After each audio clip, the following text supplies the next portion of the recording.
Hello all, welcome to the show. I'm Gus Gagliardi and this is Fire Code Tech. On Fire Code Tech, we interview fire protection professionals from all different careers and backgrounds in order to provide insight and a resource for those in the field. My goal is to help you become a more informed fire protection professional. Fire Code Tech has interviews with engineers and researchers, fire marshals, and insurance professionals, and highlights topics like codes and standards, engineering systems, professional development, and trending topics in the industry. So if you're someone who wants to know more about fire protection or the fascinating stories of those who are in the field, you're in the right place. Welcome to episode 55 of Fire Code Tech. On this episode, we're speaking with Christian Jacobs. Christian Jacobs is an authority having jurisdiction for a Department of Defense Air Force Base. In this episode, we speak about fire prevention, community risk reduction, data and how it plays a role for the fire service, and much more. Christian has a passion for sharing knowledge about fire and life safety and trying to get the community involved. In this episode, he continues that legacy. Do me a big favor and subscribe to the podcast wherever you like to listen to the episodes, and give us a follow on social media. Oh, and if you wouldn't mind, give us a 5-star review on Apple Podcasts. Let's get into the show. Well, Christian, welcome to the podcast. Thanks so much for coming on Fire Code Tech. Well, thank you, Gus. Thank you for having me. Thank you for the invite. I really appreciate that. Well, I wanted to get started with telling people a little bit about your background in fire and life safety and how you got started with the field. Would you mind telling me about that? Not at all. Did you pack a lunch? It's going to be a long story. I started as a volunteer. I was super interested in it when I was active duty in the Army, and my last base of assignment in Colorado Springs had a volunteer department right outside the gate. I showed some interest in that, and I just couldn't put it all together at that time. That was in 1993. Fast forward about a year, and I got out of the Army and found myself in a position to be able to start doing some of that. And lo and behold, I got addicted. And that addiction grew over the years into what has become today. But yes, I started as a volunteer in August of 1994 in a little town of Security, Colorado, which is a special fire protection district right outside of Colorado Springs. I grew through that department and moved a couple of times as different opportunities came up. Eventually finding myself working as a volunteer with the Hanover Fire Protection District in 2004. In between times, I got hired by the Air Force in October of 2000.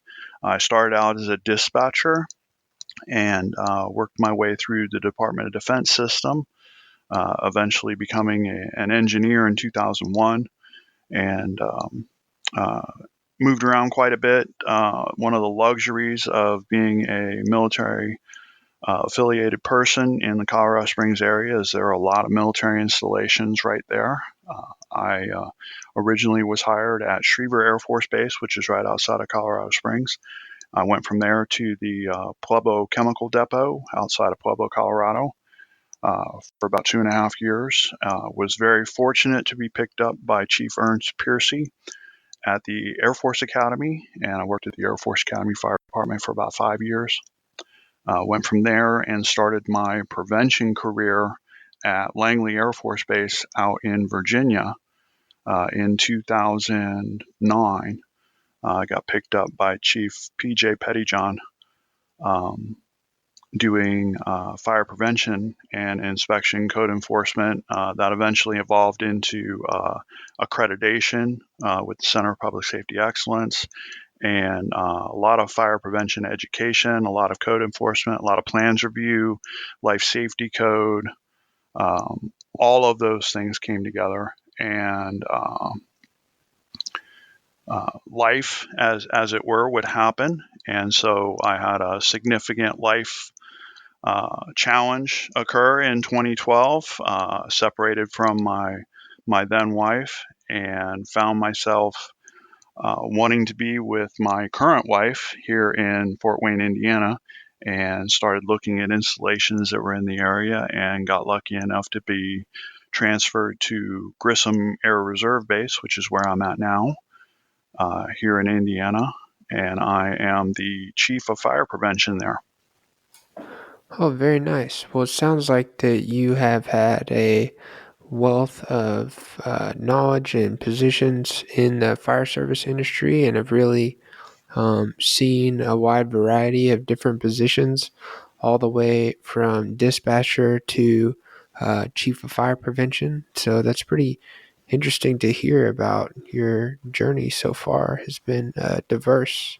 Um, yeah, so uh, you talked a little bit about some of the roles that you held, but I wanted to ask you, to describe your fire prevention role now a little bit more for the listeners. What does that mean? Before I started doing the podcast, I didn't have such a good picture of that role and how it interacted with the engineering and design side of things. You bet.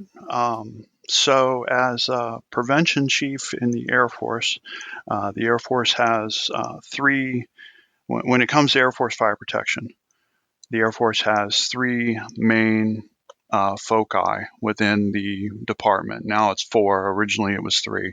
And that those three were training, prevention, and operations. Training is just as you imagine. It's training. Operations is anything to do with responses. So it's all the folks that get on fire trucks and come and get cats out of trees and all of those things. And then prevention, for a very long time, was called technical services. And so it was kind of a catch-all of all the other things that it took to have a fire department function. The Air Force and the Department of Defense as a whole is highly fire preventive. In that the true ounce of prevention beats a pound of cure all day. We focus a lot on prevention.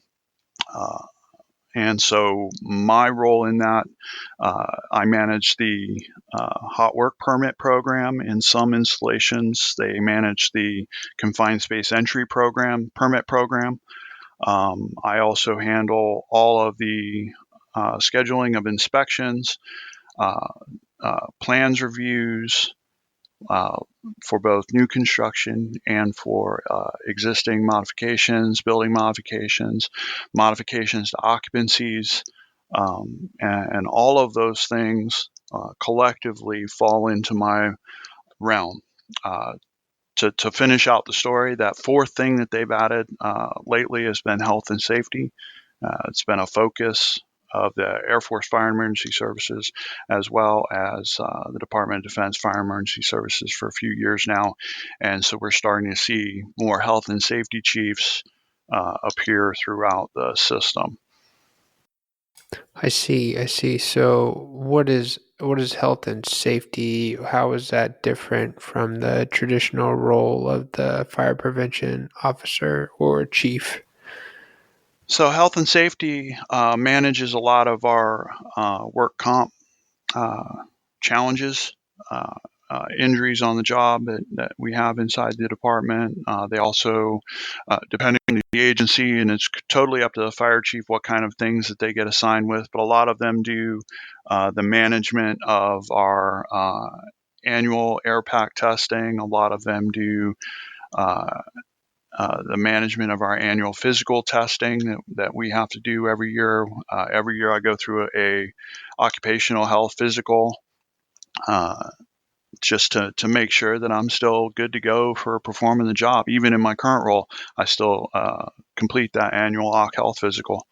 The latest thing that they've added to that is PFOS testing, PFOA testing for those forever chemicals that are included in foam suppression systems, as well as the foam that we have on firefighting apparatus.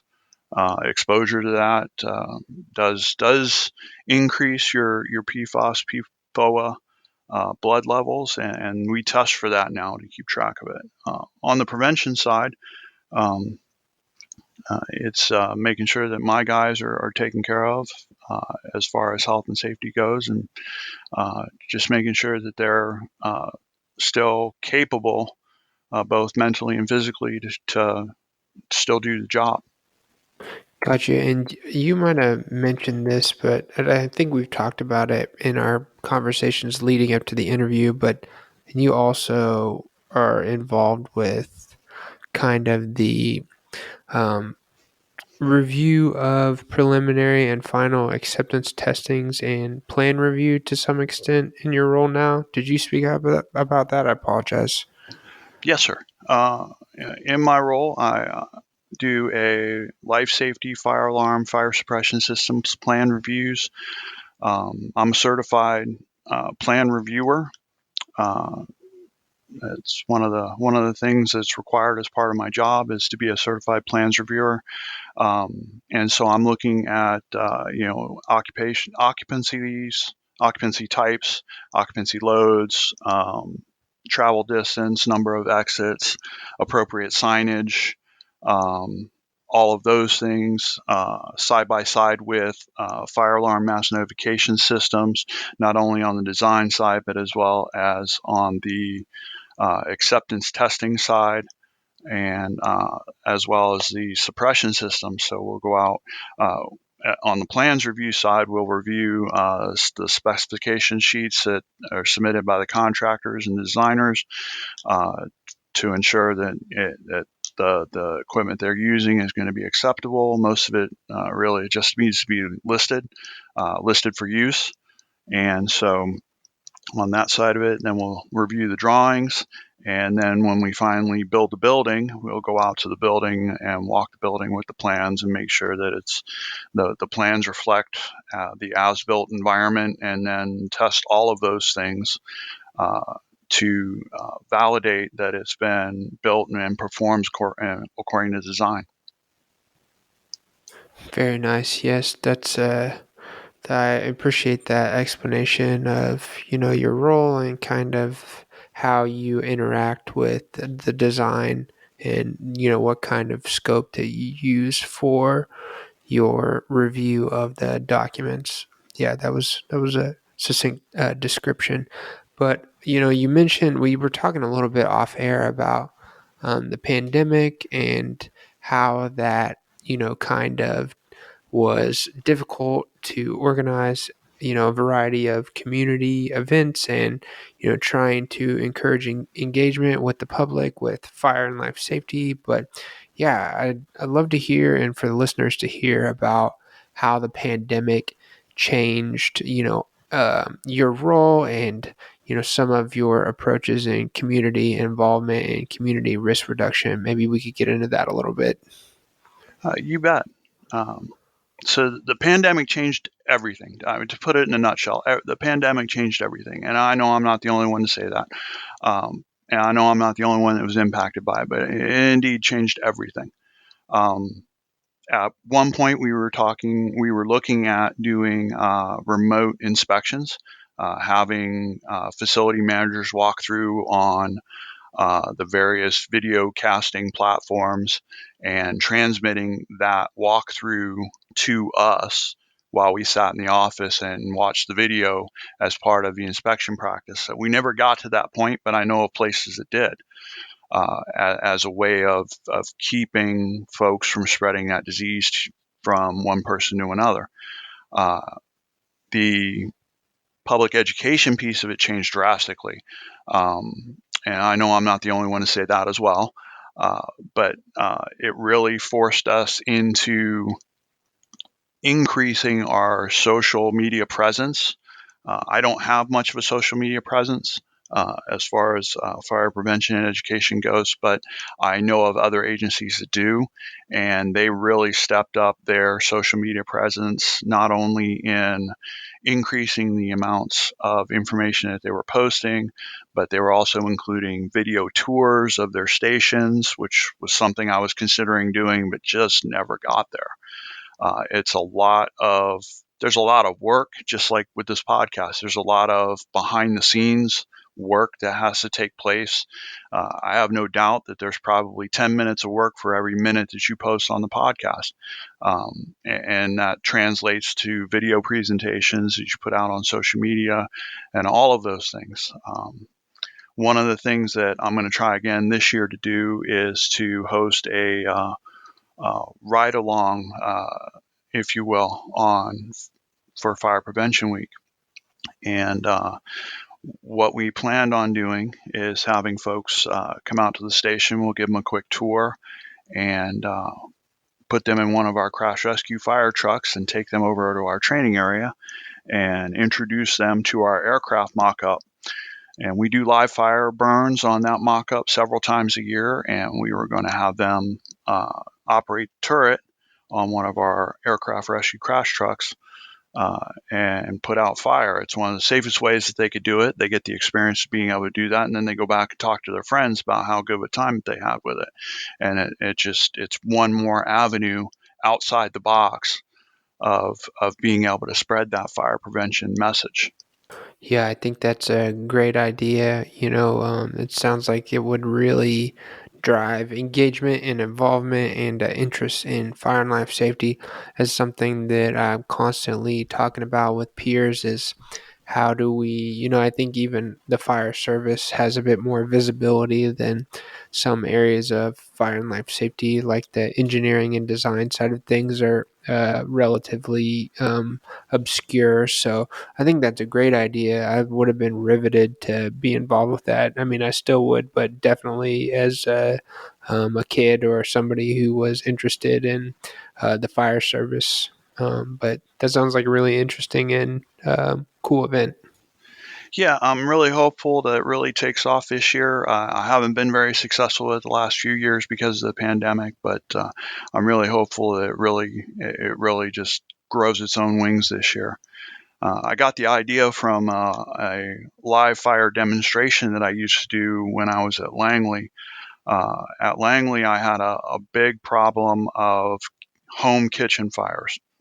Uh, had a big problem of it, and so in trying to come up with a different way of approaching that problem educationally, I created a fire prevention kitchen demonstration trailer. And in that trailer, I had a stove, and I would start a grease fire on that stove and demonstrate uh, the best ways to put that out and what to do when that occurs. And then at the culmination of that demonstration, I would demonstrate why you don't put water on a grease fire. And I would dump water on that grease fire and shoot a fireball out the end of the trailer. And it was really neat. It was a really neat demonstration. To my knowledge, they still do that demonstration now. Offline, I can send you a video. I took a video of that was posted to their social media. That way you can have it. And if you want to attach it to the podcast, we can do that too. Yeah, I think that's a good idea. Kitchen fires are one of the most common and seems to be a really, really frequent way that people get injured or, where fires start even to begin with, even if it's not a grease fire. So I think that's a great point, good place to demonstrate where you can have some hazards where you interact with every day. But you were speaking to me about your podcast appearance on the Fire Dog podcast and how you enjoy the Fire Dog podcast. And I went and I took a listen to your episode and enjoyed it. For people who don't know about the Fire Dog podcast, it's a uh, podcast for people in um, aircraft rescue, firefighting, and the Air Force in specific. And so I didn't know it existed before you reached out, Christian, but really appreciate that. I want to let the rest of the listeners know about that podcast. And but yeah, I wanted to get into some of the topics you talked about, in regards to data and the manipulating fire service data in order to tell a story and create more effective response. Yeah, love to hear about that. Sure. Back in 2004, I was hired at the Air Force Academy Fire Department by Chief Ernst Pierce. He's retired now, but I still keep in touch with him on a regular basis.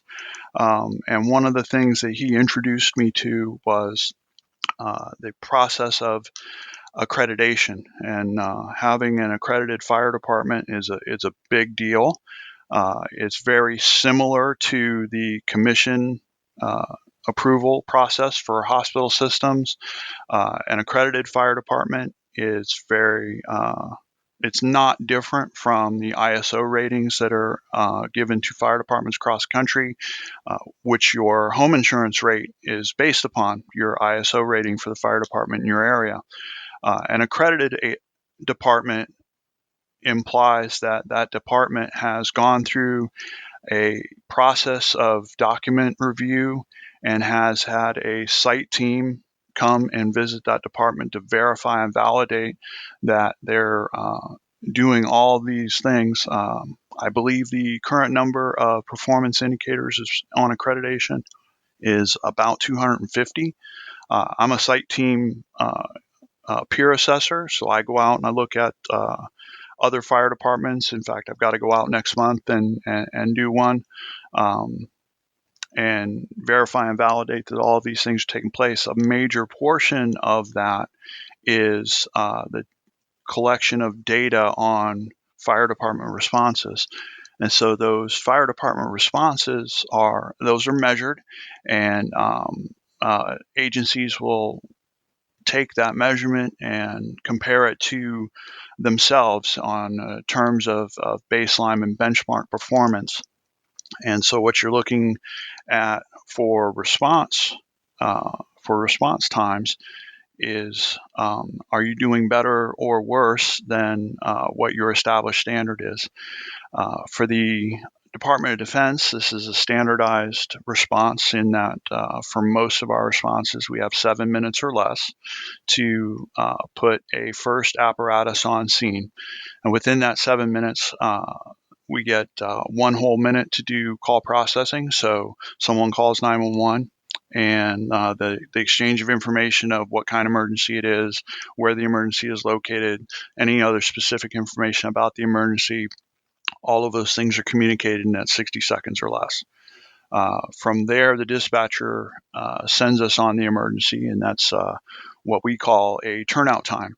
And so we have 60 seconds to the time that the dispatcher starts speaking over the radio and PA system to announce the emergency to the time that we get the apparatus rolling out of the station. And then from there, we get the remaining 5 minutes to arrive on scene. And then we have to do that. Our benchmark is to do that 90% of the time. So you get that 10% grace of, the truck wouldn't start, or that the call process took longer because we were dealing with someone who maybe English is not their primary language, or we were working with someone who is a child reporting an emergency, and so that takes more time to do the call process on that. But all of those things are measured. All of that data is accumulated nationally. That is accumulated into the National Fire Incident Reporting System, NFIRS, NFIRS. Hopefully I got that right. I was shooting from the hip. The NFIRS system takes all of that data, and that's publicly accessible. It's managed by FEMA at the National Incident. I don't even want to guess on that one. It's managed by FEMA. There you go. And one of the subsets of FEMA holds all that data, and that's publicly available. You can go into the national FEMA website and drill down to that and get information for your area. You can take that response data, and what I do as part of being a fire data analyst is to accumulate that data and measure it in a multitude of ways. I look at it in terms of not what types of responses we're taking, but how often those responses are occurring. What types of services are we providing on those responses? When do they occur in terms of not only days of the week, but hours in the day? I can tell you for my agency, if you're going to have a medical emergency on the installation, I can almost guarantee that it's going to happen Monday through Friday, because that's when my base population is at its highest. And so I can almost guarantee not only is it going to happen Monday through Friday, but it's going to happen between the hours of about 9 a.m. and about 3 p.m. That you're more than likely to have it on a problem on a Friday than on a Tuesday. And so all of these things come out of that data analysis process. Huh, very interesting.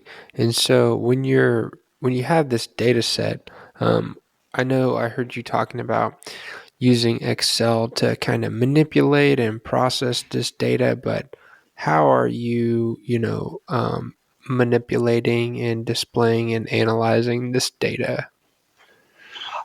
So I do I do 5 measurements on response times. I measure our call process time, which is that time that the dispatcher takes to collect that call information. I measure our turnout time. I measure our first arriving unit response. That's an initial unit of assignment measurement. I measure our balance of assignment, which is the all of the forces that we commit to any one particular response. So, for example, a full structure fire, reported structure fire, we would have that 1 minute call process, that 1 minute turnout. The first unit on scene would have 5 minutes of travel, and then the remaining units that we would assign to that would have an additional 5 minutes after that point to arrive for a total of 12 minutes total. And we would also put an appropriate number of apparatus on scene for my agency. That's 2 firefighting apparatuses, a rescue apparatus, and a command vehicle for a total of the 4 and a total of 13 personnel. And so all of those things are measured and compared to each other, compared to previous years in a historical vantage point to make sure that we're staying on target for what we want to see for our benchmarks. Very nice, very nice. Yeah, that sounds like really good information, and I'm glad that that's being tracked. I wasn't aware of that, but it makes a lot of sense for incident response and how to effectively improve on those kind of measures. Well, it's huge for management because then we can go back at the end of the year and say, okay, well, based upon past performance, what can we expect in the coming year? And we can allocate resources appropriately for that. So if we can see a uptrend in emergency medical services and emergency medical services provided, then we would know almost intuitively that we would have to increase our budget for medical supplies. Yeah, that makes sense. Man, that's very progressive. Um, I know you talked a little bit about your community involvement, but I hear this term thrown around a lot, this community risk reduction, but wanted to pick your brain on what that means to you. And I know that you have a passion for public education and just providing services to people in order to be more fire safe. But yeah, just wanted to pick your brain a little bit more on community risk reduction. You bet. Again, an ounce of prevention is worth a pound of cure. If I can prevent a response, then that is so much easier than trying to mediate that response on the after the fact. And so, community risk reduction is focused on that, reducing those risks within your community, as the name says. In my area, my one of my more frequent responses to fire alarms, and so I have a focus on reducing the numbers of false alarms within my community, within my response area. I do that through a bunch of different ways. It goes back to data analysis and community risk analysis, which is the basis of your community risk reduction program. So you've got to go out there and you've got to find those problems. And one of the easiest ways to do it is to do it through data analysis. And so I take a hard look at the types of runs and type of responses that we go on, and I look specifically at fire alarms and what caused that fire alarm, what caused if it was a malfunction or if it was supervisory or trouble alarms, and ways that we can look at reducing the risk involved with responding to those. I don't think I'm ever going to be in a position where I'm going to eliminate all the false alarms. It's just not going to happen. It's not possible. But I can reduce the level of risk that we're taking on as an agency for responding to those alarms. For example, 10 or 15 years ago, it was quite common for the departments that I was on in the past to put a full-fledged structural fire response on a fire alarm. No confirming 911s, no other indicators that there's an actual fire occurring, just the fire alarm system saying, well, maybe there's a fire, maybe there's not. And so we would commit lots of resources that a classic example of that is an agency that I was with in the past would put 3 engine companies, a truck company, a rescue company, and a command vehicle all on an automatic fire alarm without any confirming 911, without anybody saying, hey, yes, there is, no kidding, really a fire going on. And so that's a lot of resources that are committed to what may or may not be an actual fire. And I'm not advocating don't do that. By all means, you have to go and look. But do you really need to commit 20 firefighters, 5 pieces of apparatus to that? Or on the other side of the coin, could you commit 1 or 2 apparatus and do a thorough investigation once you arrive there, make a quick assessment of what's going on at that facility, do a good 360-degree look at the facility, verifying that there's no smoke or fire showing, go into an investigative mode, and if you are putting other apparatus on the road, either slow them down to reduce your risk or eventually turn them around, send them home, or maybe not even put them on the road at all, based on the impact of that facility on your community. For example, if it's a fire alarm at a storage warehouse, while it's very important to the facility owner that yeah, we go and check that out, as a community, that one facility may not be that important. If it's very small, it's a self-storage facility or some other occupancy like that, where that facility's impact on the community would be very small. Versus, say, an Amazon or other big box distributorship had lots of jobs, lots of people employed at that facility, that would have a larger impact. And so community risk reduction, and I know I'm going shotgun effect, but Sure. Community risk reduction encompasses that, and the agency response to that. In today's Yeah. day and age, we measure that on what's called a tri-axis risk model. It's 3 different axes. So it's impact to the agency, impact to the community, and probability.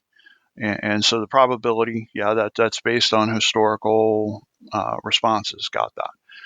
Impact to agency and impact to community. You know, how much of my agency's resources am I willing to commit to that response, and is it appropriate? And you take a hard look at that based on past performance, based on the type of emergency that we were called for, and then impact to community. A small 1,000 square foot storage facility is going to have a smaller impact to my agency or my community than a 10,000 square foot elementary school.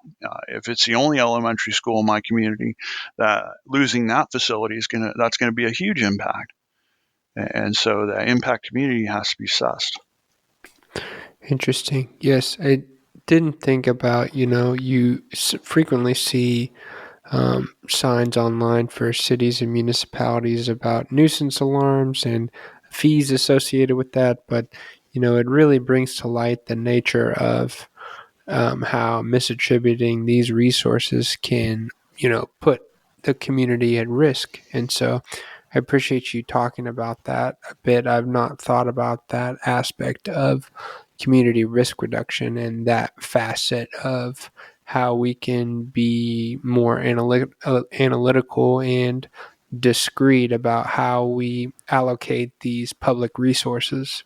That's an interesting um, point that you've brought up there, Christian.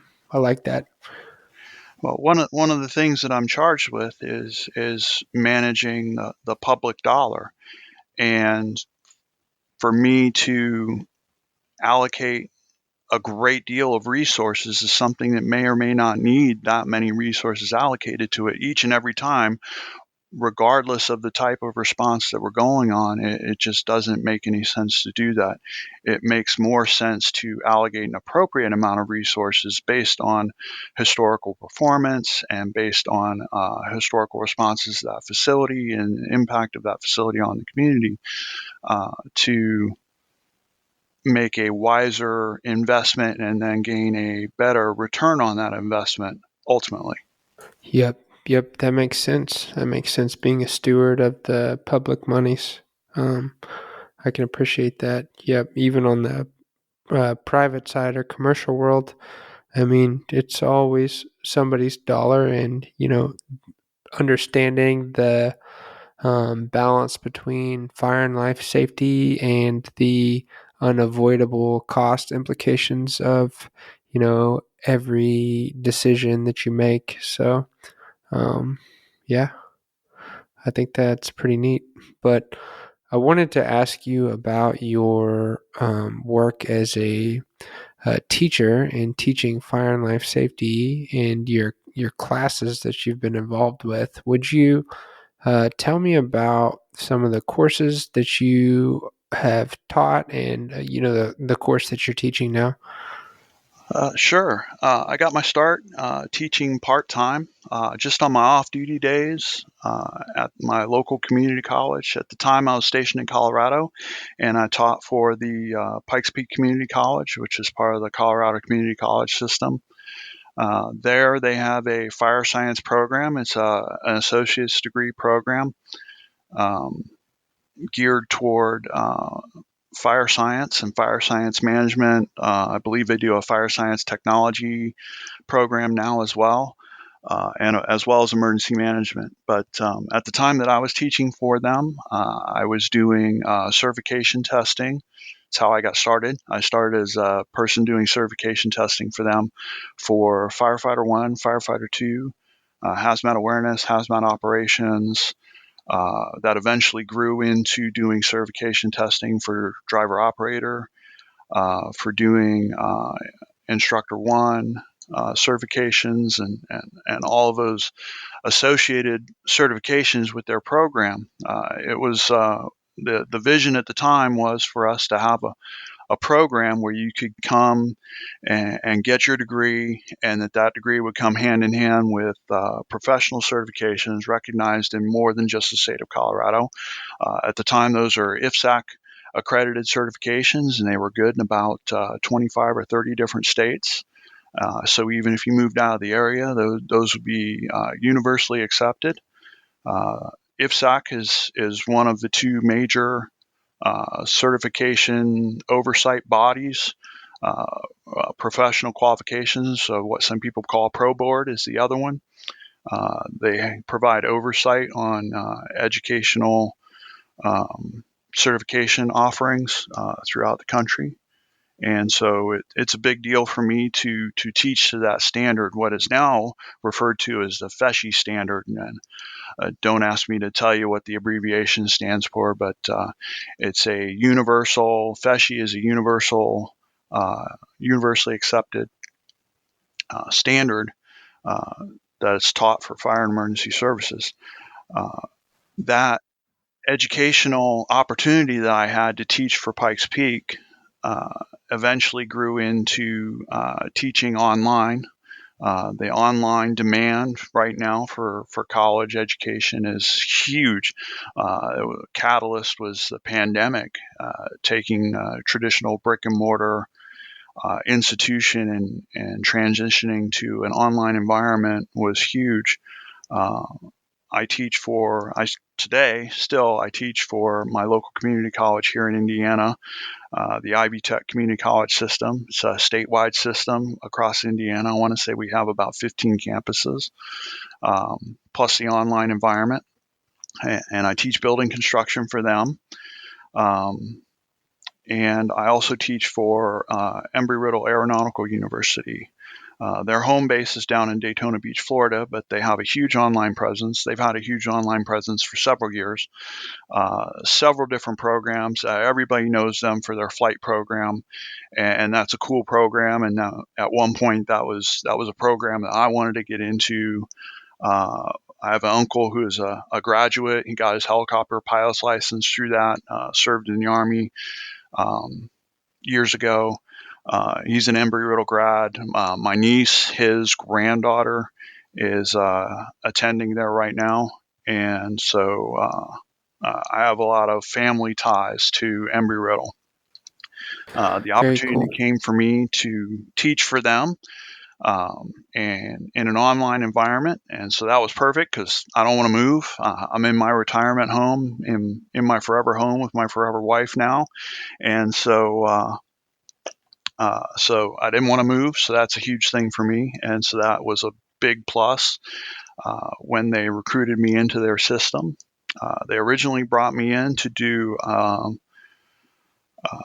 fundamentals of fire protection as part of their safety management program. And so I do, it's a junior 300 level class, teaching the basics of fire protection. So why fire does what it does on a chemical level, into introductory hazmat, hazardous materials, both storage and operations, and the very basics of fire protection. And we do a lot of case studies with that. So I talk about Station Nightclub fire. I talk about Marco Polo apartment complex fire, and the impacts that those fires have had on fire protection, code enforcement, changes in the code, and the fire code and the built environment that have occurred since those major disasters. I also teach for them. I also teach a course on fire protection and life safety systems design, which is based on life safety code from NFPA. And so weekly we do different discussion groups, and those are also case-based on different fire disasters that have occurred. I try real hard to give students the field view because not everybody teaches that. A lot of people teach straight by the book, straight what the code says, and without tying that to real life examples of why that's very important. Yeah, I think that that's a huge piece that I always enjoyed about my school in Oklahoma State was not just, hey, here's the theory of fire protection systems and then, go have fun in the real world, but no, here's how you physically reset a dry pipe valve and, real world application. And so always enjoyed that pairing of the intellectual property with the physical and commercial ramifications of why you're learning this thing and how they apply to the world around you. So I think that's a very critical thing to be aware of. Yeah, don't get me wrong, the theory is important and you have to have that as a foundation, but the practical application of that theory it's a huge, huge deal. Definitely, definitely. Well, Christian, I wanted to ask you a couple professional development questions and just get a feed on, your pulse on the industry a bit. But yeah, I wanted to ask, what are you seeing as a trend in the industry? And, what are you seeing on a macro level from fire and life safety that you're keeping an eye on? Professional credentialing. It's one thing to go to college, earn a degree, go to a class, earn a certification. But as a whole person, to be able to demonstrate to another peer that not only have you gained a certain educational level, a certain certification level, and then a certain experience and expertise level, but to be able to demonstrate that in a peer environment, I think is going to be the next great thing. One of the things that the Center of Public Safety Excellence does is a professional credentialing program. Not much different than a professional engineer credential that you might earn. We have professional credentialing in fire and emergency services as well. They offer several different professional credentials. I currently hold one. I'm getting ready to pull the trigger on my application for another. Um, uh, and those professional credentials are directly tied to positions that people hold within fire and emergency services. I'm a prevention chief. I come from a broad spectrum background of EMS and fire prevention. Um, my current credential is a chief EMS officer, and so chief emergency medical services officer. And so, with that credential, I've proven to a group of peers that reviewed my application for that I have not only the educational background that supports that credential, but an expertise in that area, a level of experience in managing EMS programs, and I earned that credential that way. The one that I'm about to apply for is the Chief Fire Officer credential. It's a credential for fire chiefs, deputy fire chiefs, up and coming assistant chiefs, upper level management within fire emergency services, to demonstrate that they have the level of expertise, the professional experience, appropriate educational level, appropriate certification levels, and so it's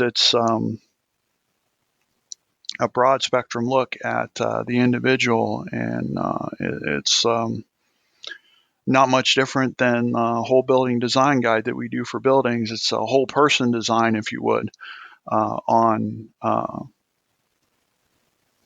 professional development. Are you doing all the things that you're doing, and better than that, are you keeping up with all the things that you should be keeping up with? Yeah, I think that's a great point. Professional credentialing is a great way to not only keep your skills and your skill set up to date, but also to signal to the industry and the commercial world that you are proficient and, should be compensated for these proficiencies and capabilities. So I think that's a great thing to keep an eye out. And I always recommend for professionals to find out what are the most critical professional credentials for your industry and to seek those out because they immediately give you a competitive edge over candidates for the exact same position. One for one, if a candidate has a PE or doesn't have a PE, it's night and day difference for what a company will be interested in them. So that's a great tip, Christian. And then, you mentioned a lot of good podcasts off the air and resources that you like to listen to. What other places do you like to go and learn about fire and life safety? Since it seems like you have a very good beat on that idea. I really enjoy. Well, first of all, I have to say that I really enjoy your podcast. It really gives me the engineering side of the house. It's something I've always been interested in, but never quite got out of that science rut. My educational background is all science all the way. I never really got into the engineering side. I'm a little mathematically challenged at times, so to go in and had to stare down the barrel of taking college calculus and physics and all of those things was a little bit daunting to me when I was going through college. So I took the path on the other side of the road for sciences. Um, but I listen to CRR Radio, which is a podcast done by Gary Kermode through its community risk reduction and different things that different folks are doing in the interview that he hosts. Different things that different folks are doing around the country for reducing community risk around their agencies. I also listen to the NFPA Journal podcast. It keeps me abreast of what's going on in the NFPA area. The National Fire Academy has just started a podcast. I listen to that. Dr. Lori Moore Morrell, who's our National Fire Administrator, does a podcast over there. But yeah, I listen to a wide spectrum of things just to keep up with the latest and greatest things that are going on, not only in my little fire world, but other things that have impact on that. Yeah, I think that's some good recommendations. I appreciate the fire and life safety podcast recommendations that are not so technology focused and more fire service oriented, because I don't always have that side of things as well covered. So Well, I'd it's say really most of the about time. getting out of your silo. I mean, it's so easy to get into a silo within your own career field or within your own career choice. Other those external stakeholders and those external influences have impact. And so being able to keep a pulse of that impact and how those things interrelate with what you have going on, those things are important. And keeping track of those things, I think that keeping track of those things is real important, and how they impact your community and how they impact your service deliverability, and ultimately the product that you produce. The product that I produce is paid for by the public, and so I feel morally and ethically obligated to produce and deliver the best product that I can, and this is how I do that. Well, sounds good. Well, I think that is a good note to end on, Christian. I just want to thank you so much for coming on the podcast. We covered some great stuff, and I think that there is still plenty of meat on the bone if you ever want to come back. But yes, thank you very much for speaking with me. You bet. Thank you very much for having me. I appreciate the time that you've spent with me here. Thanks for listening, everybody. Be sure to share the episode with a friend if you enjoyed it. Don't forget that fire protection and life safety is serious business. The views and opinions expressed on this podcast are by no means a professional consultation or a codes and standards interpretation. Be sure to contact a licensed professional if you are getting involved with fire protection and or life safety. Thanks again, and we'll see you next time.